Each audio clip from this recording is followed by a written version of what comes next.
Academy Mainamati উচ্চ মাধ্যমিক শ্রেণীর উচ্চ ক্যালকুলাসের আরও একটি প্রবলেম নম্বর 43। আমরা limit x tends to 5/2 3 cos x plus cos 3x 5/2 minus x whole cube. এখানে আমরা 3 cos x plus cos 3x এর ট্রিগোনোমেট্রিক ফর্মুলা আছে, সেখানে equal to 4 cos cube x. এই 4 cos কিউব এক্স এখানে আমরা বসিয়ে দিব এটার জায়গায়। তাহলে limit x tends to 5/2 4 cos cube x 5/2 minus x whole cube. এখন 5/2 এখানে বসাইলে 0, এখানে বসাইলে 0, 0/0 আসে, যার কোনো অর্থহীন, ইনডিটারমিনেট। তখন আমরা এক্সটাকে চেঞ্জ করে দিই, ধরি X equal to 5/2 plus H.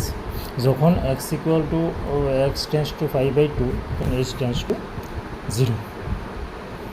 X tends to 5/2 তখন এইচ টেন্স টু 0 ধরে আমরা এখন এইচ টেন্স টু 0 বসিয়ে 5/2 এর সাথে এস প্লাস করে দিই। তাহলে 4 cos cube 5/2 plus S 5/2 minus আমরা এই এক্সের জায়গায় 5/2 প্লাস এস বসিয়ে দিলাম।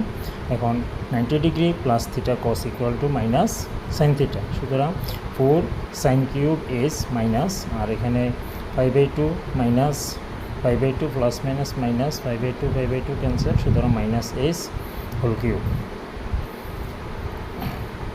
মাইনাস এস হোল কিউব হইলে উপরে মাইনাস, নিচে মাইনাস ক্যান্সেল হয়ে গেল। 4 কনস্ট্যান্ট সামনে নিয়ে আসলাম। Limit S tends to 0 limit S tends to 0।